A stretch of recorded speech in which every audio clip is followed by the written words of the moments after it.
It's a beautiful day in the studios of Weekend Deal, Africa's biggest deal. Now, yesterday we started a discussion on archives, the Nigerian story. I'm going to tell you a story that my producer told me over the course of the week. As a historian, he happened to, during one of his undergraduate excursion, he happened to go to a place, Benue to be precise. There is a church there that amass a vast land, and then there was a dispute with the local people who came around that time. They were saying that they should give them the land because they're using the land to farm and all these things, so they want the land back. And then the elders in that church gathered the people around, put them there, sat them down, and then used a projector and then projected the images or videos of their forefathers about a century ago when the missionaries came newly into the land, and then they acquired that land. And then they saw that their great-grandfathers were telling them that they should not in any way, their descendants, take back that land. And lo and behold, that was how the records that those youngsters were trying to create died down. Now, if you don't tell me that that is the power of archive, I don't know what the power of archive is. Yes, I am Aisha Maigarikana, and welcome to the program. And of course, I am not here alone. Yes, Suleiman. Suleiman Babaji Usman, of course, is here with you. And that is a very beautiful story. And then one of our features today, we're going to be sharing with our audience today, will further elucidate on what you have actually started. A different story, but with the same kind of outcome. The business of the day is archives, the Nigerian story. To get to the business proper, here is a backgrounder by Francis Ogbe. The practice of keeping records is as old as civilization itself. We wouldn't have known anything about civilization and ancient kingdoms but for the fact that records of archaeological evidence were kept. Such evidences include letters, reports, diaries, maps, photographs, and films. The state of storing information in general, storing information, recording our history, recording our culture, our traditions, I would say we have not done a good enough job. We have a younger population that don't know basic facts about history, about the nation, about even where they're from. You can ask now a young person in Nigeria, what's the name of the LGA that your father and mother is from, and they might not even know that. So I would say that we have a long way to go. Yes, the need for archive is about record keeping, data collections. Tomorrow, I should be able to lay my hands on what happened yesterday. Not that, okay, tomorrow has gone. Everything about tomorrow is no more to be found. Archives can serve as a tool for performance assessment, both by individuals, organizations, and government agencies. And the preservation of such recorded knowledge can greatly influence societal transformation, politically, culturally, and administratively. Nigerian music, for instance, has suffered from poor archives due to lack of proper education on archives. Consequently, this has caused a great loss of some of our musical cultural value during the process of modification. In whatever sector, whether it's entertainment, politics, science, so you can partner with individuals, we can partner with media houses, we can partner with the government, anyone that wants to preserve these items, or want to actually weave a story or narrative around that, we do that here. In the past 3 or more decades, the fortunes of the National Archives have been dwindling substantially as it has suffered neglect, gross underfunding, and marginalization. We have a long way to go in things like proper infrastructure, accessible Wi-Fi, data access. When you digitize things, you need constant electricity. You need access to data and Wi-Fi, because a lot of our archives are stored in a cloud, and that is the best option, because no matter what happens, it can't be destroyed. If God forbid our building burns down, we have everything intact because it's stored in a cloud.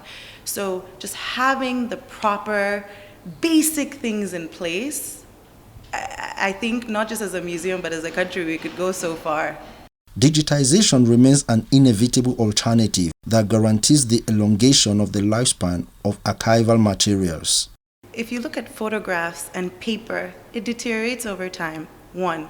2, we can't necessarily count on people in taking care or storing those things properly. And really anything can happen and those things can be lost forever. But when you put it into a digital form, we all know when something goes viral, for example, on the internet, no matter what you do, you can always find it, or someone will always have a copy. So when you digitize things, it's easier to disseminate, but it's easier to store. Let there be an attraction. They circulate this free internet to people within the library environment, within the archive environment, so that it will attract the students. Oh, I'm going to the archive environment, archive center, I'm going to the library center to do some things whereby I want to go and Google something else. I may not be having data on my phone. It will draw my attention from my comfort environment, maybe from my room or from my sleeping hostels and that, to those areas. The need to preserve cultural heritage materials in Nigeria cannot be overstated. Therefore, our focus on Weekend Deal today will be on archives, the Nigerian story.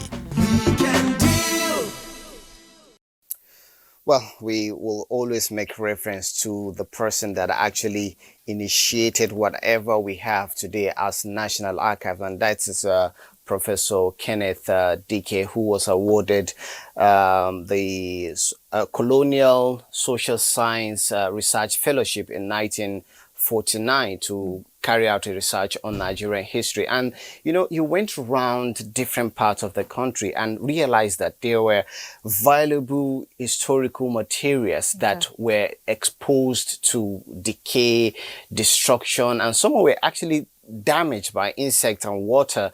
And then he decided, to collect all of these things without pay.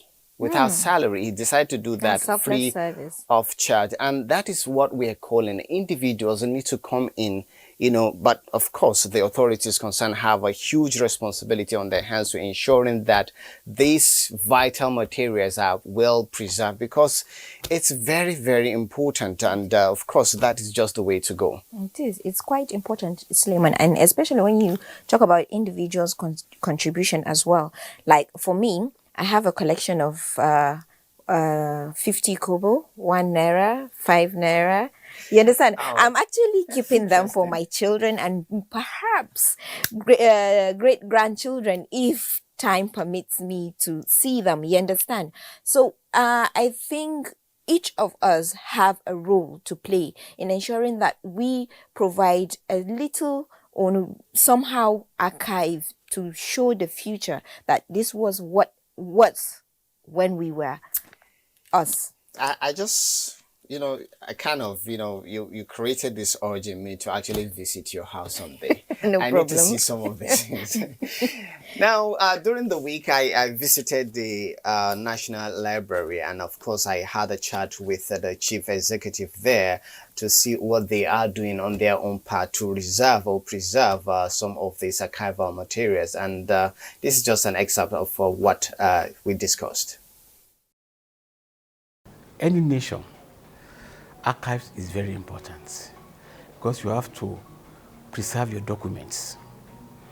And you know, even when you go to court cases, they will tell you, show, if you have a case, show the evidence through a document. If you don't have a document to show, then there's no evidence. I remember the classical case of Botswana and Namibia. These are two neighboring countries, and they were fighting about diamond deposits. Botswana claimed that the land belonged to them. Namibia claimed that the land belonged to them. And in the process, when they went to court, Botswana won the case because he had a document that showed that that place was really in Botswana, tracing back to about 500 years. Now, if they didn't keep that document, then it will be difficult to educate in that case. And this is why countries try to preserve our documents. For example, a 1940 amalgamation, people are asking, where is the document? And archives should be able to preserve such documents. Even in a national library here, we are not really an archives, we are a library. We try to preserve documents. We have some geysers that were documented in the 1800s, 1900s, you know? So, because that's the only evidence you have when there's a need for education.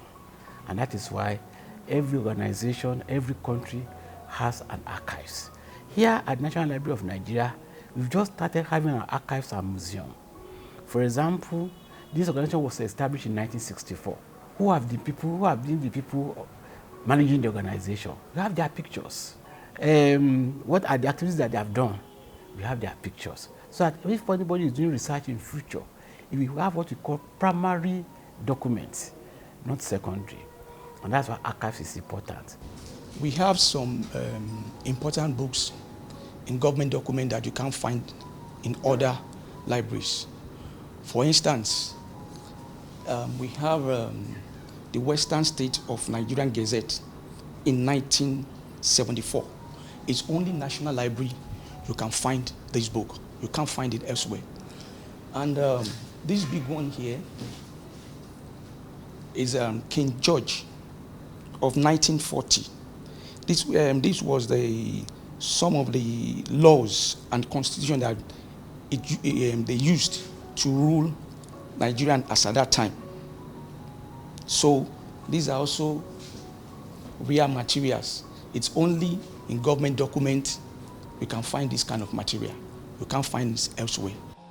This is also a very old and rare material. It has to do with the coloning of Lagos ordinances from 1862 to 1864.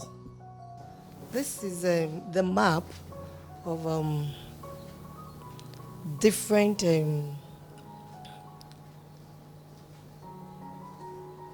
water companies in the UK, and this map was in 1900. They brought it to Nigeria so that we can follow this system of how they map out their companies handling water.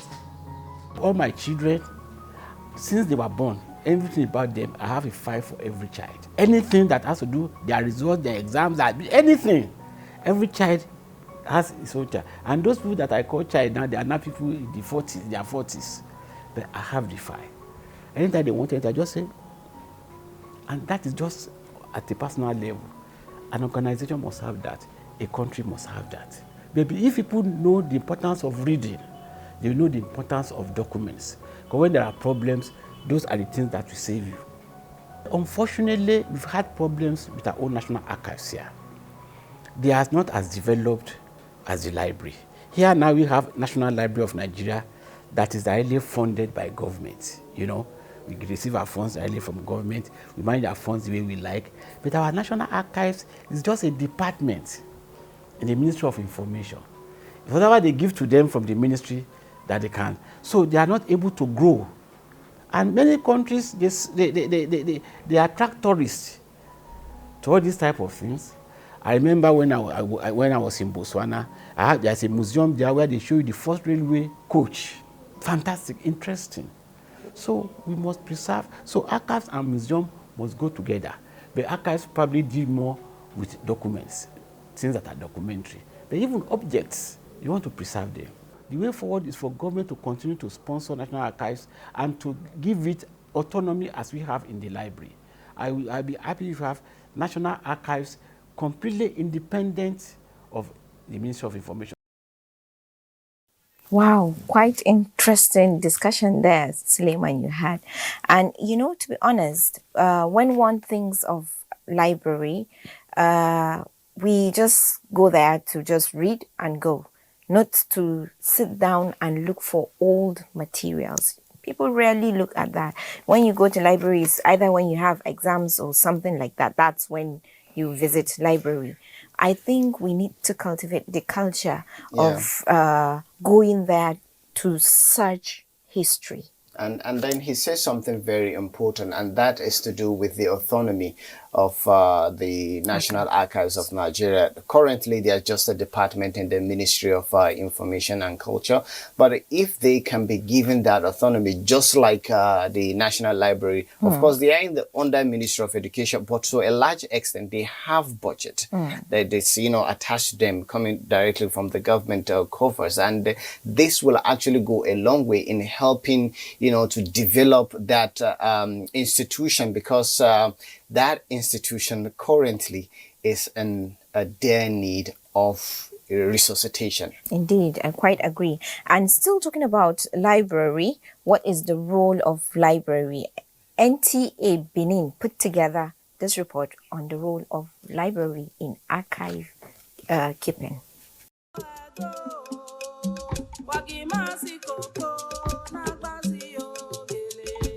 The importance of effective archiving has become inevitable if history must be preserved. It will be baseless if you allow day-to-day activity pass by without duly recording such activity. That is what we tell our children. That is how we'll be able to capture our own imageries. These are just libraries of information. Archival materials, they are rare materials that are of historical importance, and as such, they should be properly kept for posterity. If our history is not properly documented, it's not archived, you see that we will be lost. Worldwide, archival material has increasingly gained prominence as historians and others depend on them as a foremost medium for information and knowledge.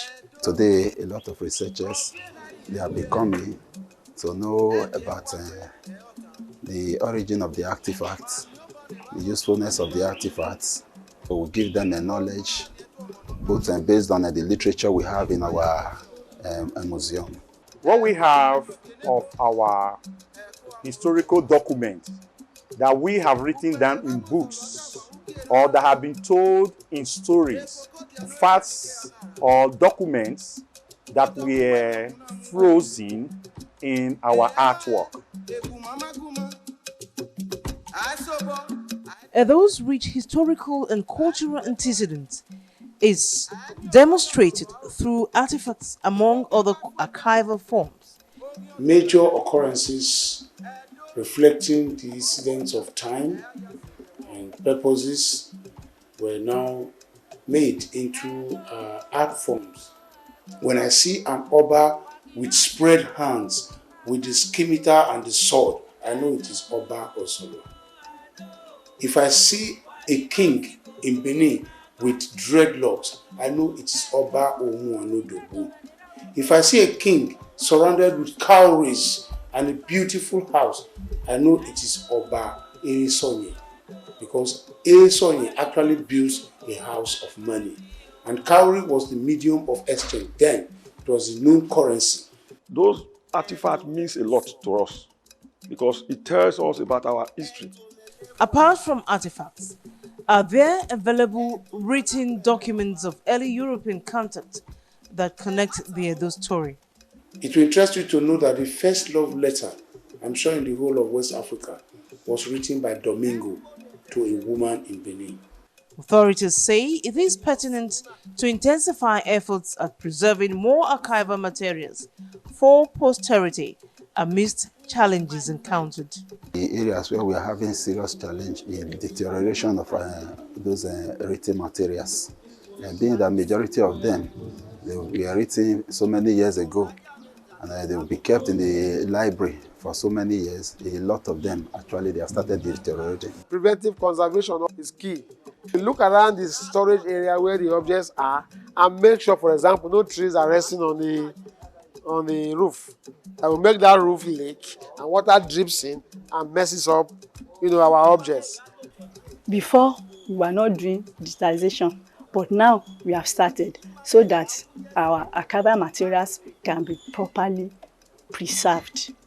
By all means, archives inform the future by helping to see into the past and therefore cannot be ignored.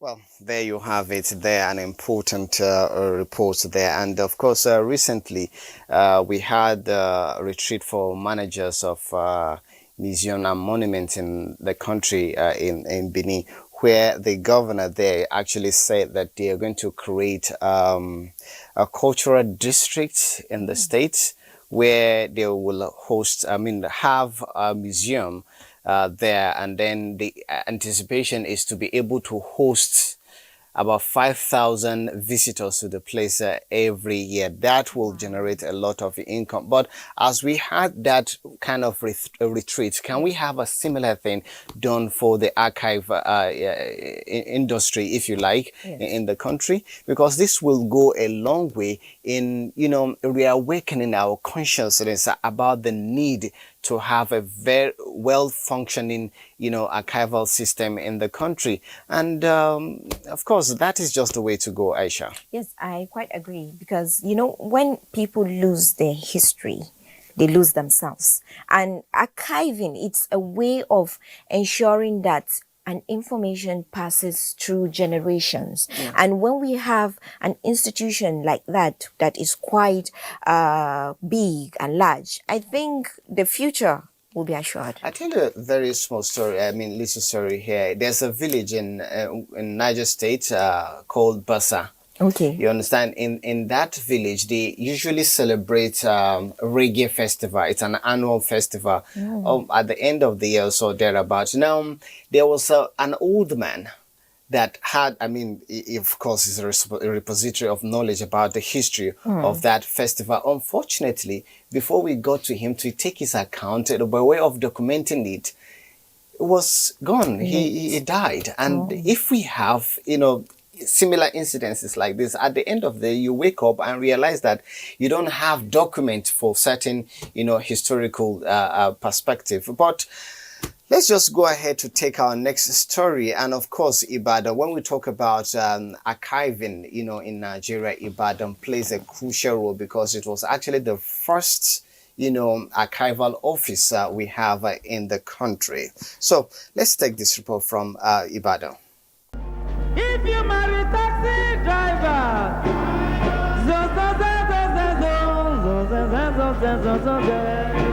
if you marry motor driver,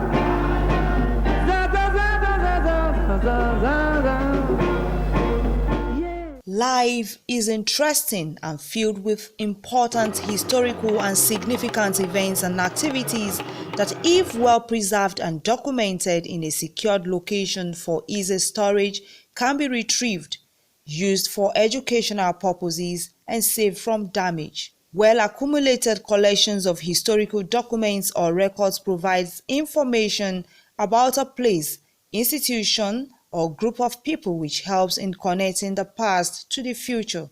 The materials and documents can also be used to tell stories, provide evidence of great happenings in the past to younger generations. They also help to increase our sense of identity and understanding of our culture and provide ready access to historical events. archival materials mean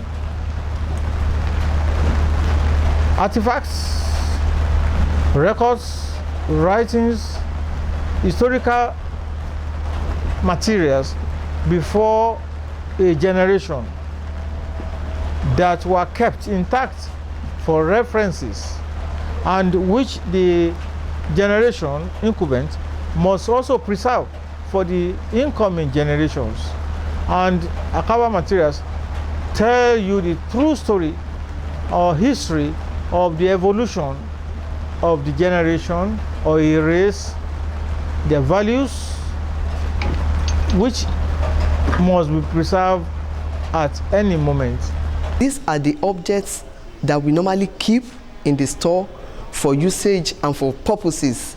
It could be for historical purpose and some other uses. It's a specialized type of library where specific documents are kept, not only on government, but also on the entire generality of the people of a place, especially issues dealing with culture, the cultural heritage of the people. So that's the archive. In getting this set of collections to suit the aims and objectives for not only academic purposes but also solve other related problems, a touch of professionalism needs to be applied. Africans must learn to source for materials dealing with tradition and culture of their people from rural locations in villages and hamlets to equip the archives. There are various ways that we source for our objects here in the museum. It could be through seizure. There are some objects that are being stolen. Maybe they want to take those objects outside the country. The officers at the border see some of those objects from them. They bring those objects to the museum. We refer to that one as the object that we have through seizure. There are some that some people donated to the museum. Here in the museum, we have Obabin Bolu regalia that has been donated by the family to the museum. We have it kept in the gallery. There are some objects that we loan from people, maybe from one museum, from people outside the country. It will be from private museums. We loan some objects and we bring to the museum. When we look into our history, most of our traditional, institutional, and archival materials based on individuals are destroyed or damaged, which deny many people to get access to them. We need a good environment, fresh air. All this must be present when you are preserving archival materials. So, if not, archival materials will easily deteriorate. And sooner than expected, you discover that the materials are extinct. They are no longer useful for the people. Security is one of the major reasons that we are looking at that could really cause problem. But God on our side, those people that are on ground are still really doing the work, both day and night. Weather condition of tropics, Africa, then you come home, Nigeria, which is about 70% very hot, humid in a year. Preservation is very poor. Many materials have been lost to weather conditions. The best way to keep these things include preservation through mechanisms of honesty on the part of the keepers or the public, prevention from the lure of easy money. CCTV cameras can help too. That will now record all entries to a museum or sacred places per day, per minute, per second, and playback. In developing our nation in every area of life, especially technologically, preservation, sustainability, and easy access to archival materials must be given a priority. Well, there you have it, and we have our guest joined us in the studio in person of Dr. Oscar Atuma from the Department of Sociology, University of Abuja. You are welcome to our studios. Thank you, sir. I'm sure you sat in the waiting room patiently waiting for this moment, and while you were waiting, I'm sure you saw different reportages from different parts of the country. And then one thing, if we can agree on this, that it's like we don't really take the issue of archiving our historical materials in seriously. Is that the sentiment you share? Of course, definitely, because of the culture of attributing what we think is important to us and what we don't think is important to us. So mostly when you talk about archives, in all aspects of the nation, both in the families, in the institutions, in the government agencies, you find the same problem reoccurring. We don't have the habit of keeping records for an extended period of time. So that is a problem. Well, if that is a problem, and I'm sure we'll talk about the ways out, because some people have actually, suggested ways we can ameliorate this, laid back attitude we have when we, as far as archives, are concerned in the country. But looking at it as a whole, is it down to the fact that the government has not promoted this well enough, or even the individual, at the individual level, maybe we don't, attach any relevance to archives? Just how important is archive to the national development? Well, see, the issue of archive and national development, you find out, like, let's look at where we find ourselves now presently. We are having issues of insecurity, which we cannot say we could look at it from archives. But the other issues that is being going on in Nigeria, we know that they come from a historical past. So if we've had these issues, if we've had those problems, we have leaders in the past who have resolved them one way or the other. So if we actually consult our archives and we look at the archives, we should be able to know, identify the same problems that the way and how it occurred in the past, and how those who were in charge were able to use systems or whatever they did to be able to solve those problems so we can move on. So if we don't know how our problems were solved in the past, then it's going to be difficult to understand how to do it now. And that is part of the problem we're facing. So just go back and look and see what happened here, what happened and who was in charge, and what was happening, and what solutions were preferred and how did it work. If it worked, then we should do it again, because it's going to work again. Well, Doctor, the popular opinion is that archiving needs a lot of funding. And it seems like presently it's not as being funded properly. What is your own opinion on that? Do you think that when properly funded, our archive attitude would actually change, and it would boost even the country's income? Because when you look at it, if we have a good archiving, we can actually generate tourists into the country. Well, funding definitely is an issue, and I wouldn't undermine funding in any form or manner. But the issue is to, first of all, determine what we need to do with our archives and how we want to give them the autonomy to be able to operate and do what they need to do. If you look at every ministry of parastatal, they have their own issues. The Ministry of Information, under which presently I think our archives are situated, have what they think their preferences that they want to accomplish. So when they get their funding, I'm sure they attribute their funding to so many areas. And just a little bit of it is going to go to the department, which is where our archive is situated. So if we want to get it done, if we want to get the funding required to the tune where you can be able to compete with other archives in other nations, then I think it's time for us to get it out from where it is now and establish it as an entity of its own, so they can get their funding and they know exactly how much funding they need to be able to do what they have to do. But then, besides the funding, when it's done, then we need to start looking at other areas, because if you look at Nigeria particularly, there's no aspect or no agency, parastatal ministry that can say we have enough funding for anything. Yes. Even the military, where sometimes we are told they have an open budget, still don't have enough funding. So I don't know if we say that funding is the major issue. There are other things in addition to funding that can be done. But we have to start from identifying an archive as a very important perspective in our nation building, and then giving them the autonomy so they can be able to say, this is what we need.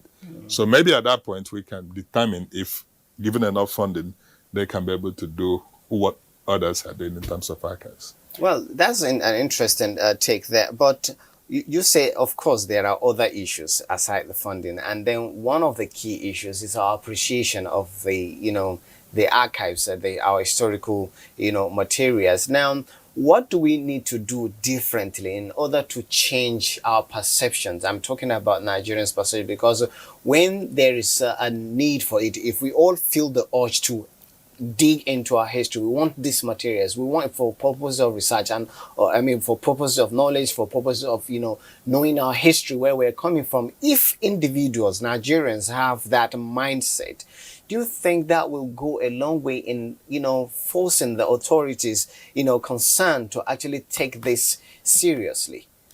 Well, man, again, I cannot be definite on thinking that will do it, because you know that we need to archive as much as possible, right? As a nation, as a family, as an institution. But there are so much we can archive, because there are so much sources, there are so much funding, and there are so many things that we need to archive. But then we need to stop and make decisions based on the limited resources available. What are important? What do we have to archive? Which ones do we choose and which one don't we choose? When we sit down as a group, I think the most important thing is for us to start determining what is very important for us to archive. If you look at Nigeria, for instance, look at the way history has been handled in secondary schools, in primary schools. And yet when you get into higher institutions, you see people specializing in history when at some point within the education arena, it was stopped. Now, if you look at government like the US, for instance, you don't get to get a degree in the US if you don't study the US history, 1301. And the US history, the way they have it, they have a state and they have the federal history. So you first of all do a state history, which may be 1301, and then you are compelled to do the history of the US. Now, they also compel you to do a state government, which is like 2301, and they now allow you to now do, one is separate to the other, to do the federal government history. So when you do that, whether you like it or not, you get a chance to understand and appreciate the effort of people that did whatever they did to get you where you are. So now you have that commitment and involvement to be able to see what you can do to get to the next level.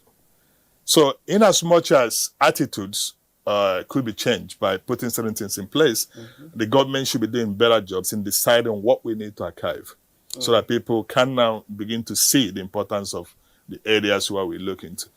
Saying that history at certain levels of education should not be a priority, I think, is one of the biggest blows we've given ourselves within the last few years to archiving, because if they think they're not important, then nobody pays attention to it. So government can do something by bringing back the things that used to be who we are, that told us where we came from, so we can determine exactly where we're going from there. That's quite an interesting one there. And talking about the importance of record keeping, NTA Lagos put together this report, and it's on Archive, the advantage of record keeping. Let's take a look at it. It is often said that a society that loses its past is not likely to have a future to bequeath on its unborn generations. History, tradition, and development of any society are preserved over generations through archiving. The importance of archiving, therefore, cannot be overemphasized. When Alexander the Great of Macedonian invaded Egypt and looted the school of Luxor, where thousands of years of history of Egypt was stored, they carried away to Greece the information about philosophy, details about music. It all has now Greek names, tetrachord, octava, but all the information how music was created, the 8 tones, the 12 tones, came from Egypt. They looted the library, they carried away information about medicine, about the gods, and they left Egypt empty. So archiving is a very important factor, an important assignment of every government, because history must be preserved. Archiving, which is documenting information in any format for future use and reference, has in most cases been lost due to ineffective or inadequate documentation or its complete absence. From my point of view, we have to blame the civil service because it should be the head of departments who make sure that not just budgets or salary lists are being kept in the archives. Every information about Nigeria, it is in the realm of the civil service to have those documentation preserved, because when you can go back in history, you can build up for the future. Nigeria, a nation estimated to be over 200 million people with multiple languages, diverse cultures and ethnicities, has rich history. This, unfortunately, is being eroded over time. The present generation might, however, lose touch with this rich cultural heritage due to death or non-availability of many of such valuable documentations. It is very important that we still save the situation. I would, as an example, suggest that TV crews go to the villages and record the histories old men give to the young generation, because there's a lot of knowledge in those old people's saying. Anything we miss out now will be lost forever. It is appalling and sad that when vital historical information and indigenous materials of old are needed to tell our story of how we have evolved as a people, such information are sourced elsewhere. I think that we failed in Nigeria because there is so much information missing. When you go to our national museums, there is very little in there. There should not just be some few face masks, some few weapons. There should be libraries with documents going back to the 18th, 19th century. Drawing perspectives from contemporary archival practices, experiences, procedures, and processes, what should we be doing going forward to facilitate robust information banking for future socio-cultural and economic development of Nigeria? It has become much easier nowadays in the digital age because anything taken with your phone can be saved in the cloud. Any document written now can be scanned and saved as an electronic information. So you don't need big libraries, big storage facilities to save things. If any society will remain relevant in the affairs of Committee of Nations, her history, culture, and tradition must be preserved to build a greater future. Now, there you have it. We still have Dr. Atuma here with us. Dr. Atuma is a lecturer in the University of Abuja in the Department of Sociology, to be precise. Of course, you saw that report, but let's move to another component of archives. Now, that is the ICT. Of course, the world has gone digital. We now have a global village, so to speak, but I'm not sure we are where we want to be in terms of digital archives or archiving our materials in a digital format. Well, the problem is that you have to get one thing done right at that level before you can move to the next one and get it done right. If you look at, let's look at universities. I'm going to go back and make reference to universities, for instance. There are competencies you learn when you go to primary school. And when you finish primary school, the assumption is that you have gained those competencies and that you can build more when you get to high schools, which is secondary schools. Then in secondary school, they also expose you to a certain level of competencies, which when you master them well, prepare you and give you the ability to understand and build on when you actually go into the universities. When you get into universities, the assumption is that you know certain things. So we will focus on teaching you other things. We find out that those who are deficient, highly deficient, from what they should have learned in the first and the second stages of learning, are going to even be more deficient when they come into the actual stuff. Now, if you look at archives, they don't have to be digital, right, to be archives. They don't have to be digital to serve the purpose for which we want it to do. And they don't have to be digital for it to be that we have an archive. But now, without going to the digital form, before getting there, what do we have? If we don't have enough, what we have now is what we're going to transform to the digital form. So while we don't have those competencies, or where it is not anywhere adequate for us to talk on the ICT times with our archives, it is imperative that we go back and get our archives, put it together first. And then once we do that, then we now talk about transforming into the next level. Because if we get to the next level without getting what we're supposed to do, it is only what we have here that will be migrating to the next level. So I think it's also very important for us to do that. But definitely getting into that level, because if you look at the truth about the matter is that when we archive information, or when we do archives, we are putting archives together for those who will use them now and those who will use them in the future. Which one they're going to use, how they're going to use it, which one will be important for them to use, we don't know. And the issue is that then, what format are they going to be able to access when we get to that level? We don't know. If you look at, for instance, floppy disk, if we have information stored 20 years ago in floppy disk and you and I decide to get one, we don't even have a computer that we can slot it in to look at it. Because these things are changing with time. So the problem we have is, who are we storing this information? What will be happening in time to come? And how are we able to give them the ability to access information in the format in which we're planning to store it now? So how do we migrate them at one point when we see things changing? Do we change, or do we just sit and watch until it's completely obsolete and then we don't know what to do? So those are all the problems we have to consider.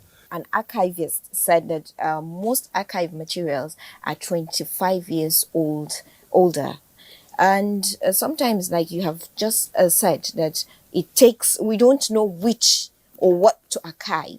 But then I have a habit of keeping small, especially currencies.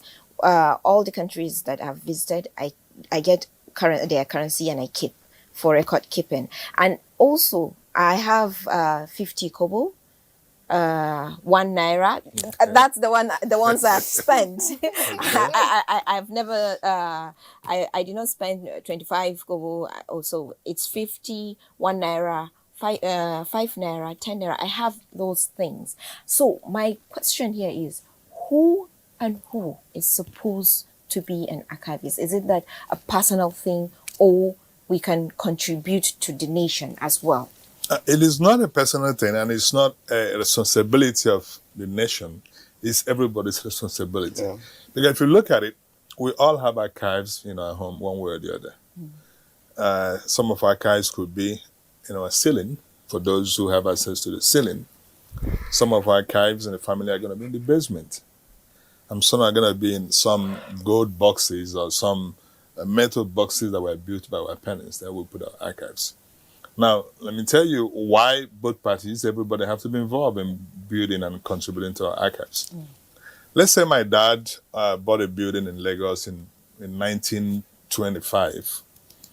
For me to be able to claim or make any claim to that building, I have to be able to come up with documents that showed my dad bought the building. Yes. So that document that conveyed the ownership rights to my dad should be located in our archive somewhere in the house, right? So we have it.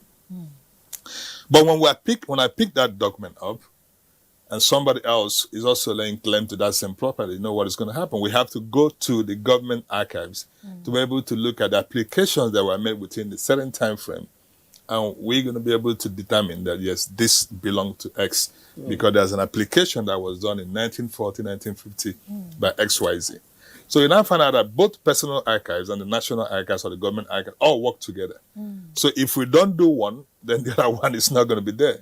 Now, if you look at birth certificate, for instance, if somebody was born in 1980, right, or 1975, well, in their own home archives, there will be a document showing this is our birth certificate. But then, if you also take it and go to the government archive, there should be an application that was made within the time, without which the person will not be said to have a legitimate claim to Nigerian citizenship because of birth.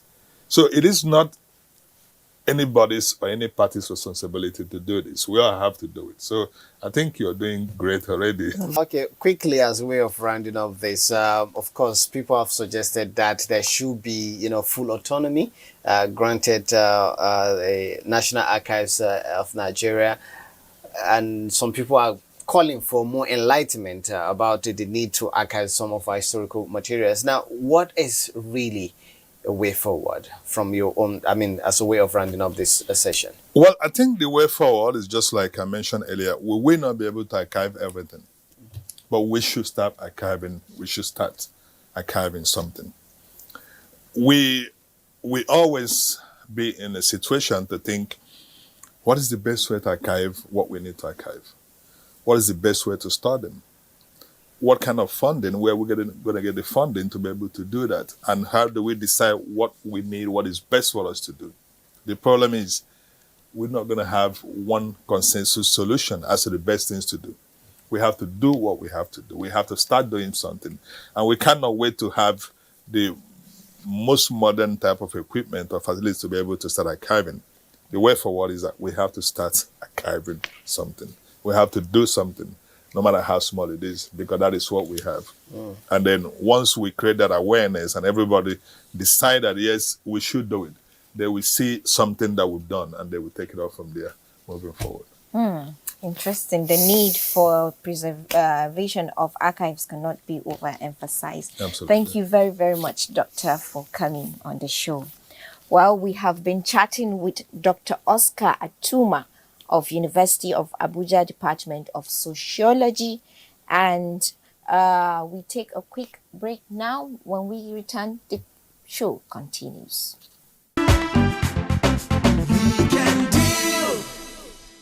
Right now, let's take a quick tasty cuisine from Susan. We don't know, like the producer says, if she picked this up from her archives.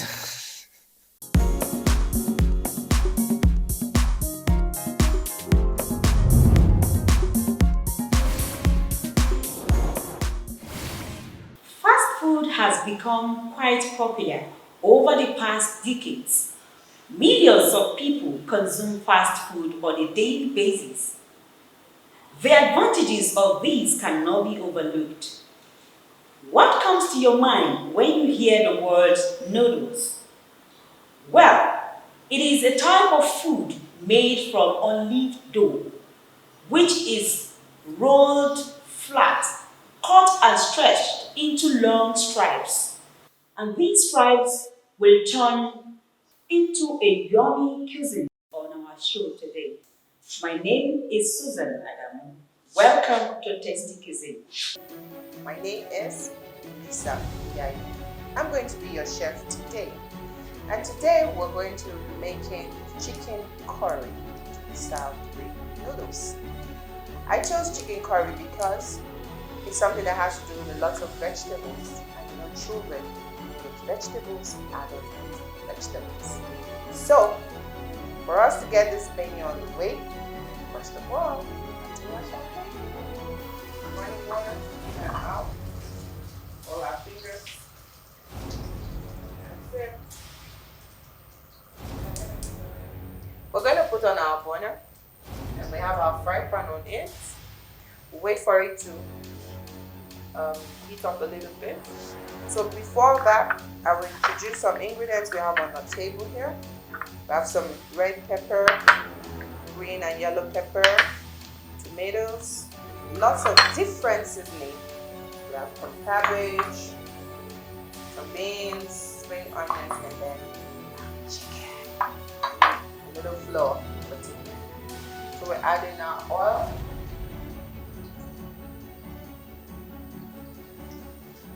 our chicken, which is the main ingredient in this meal.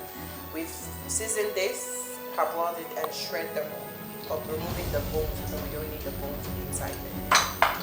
We're gonna add, this is our onions, where we have onions, spring onions, to give it that flavor and taste.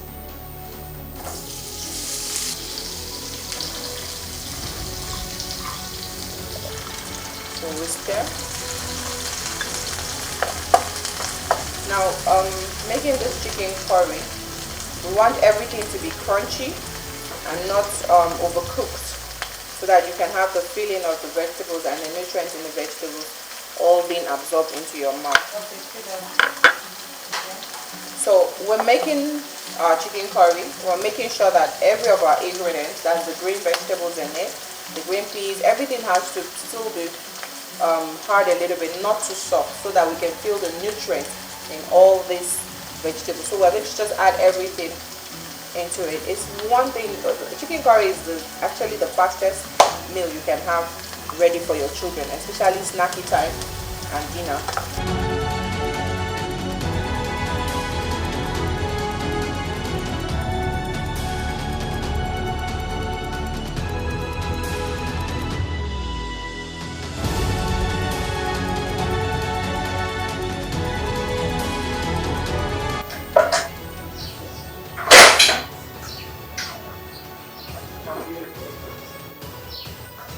Aroma is nice. Tomatoes. Isn't this beautiful? Who would love to have this? Beautiful. So it's good to go. Bon appetit. Our chicken curry with noodles is ready. Isn't this beautiful? Your kids will love it. Our parents will love it. Bon appetit. Isn't that yummy? Did you enjoy all we brought to you this morning? If so, give it a try. Till we come your way next week on another exciting segment of Tasty Cuisine. My name is Susan Adamu. It's bye from here.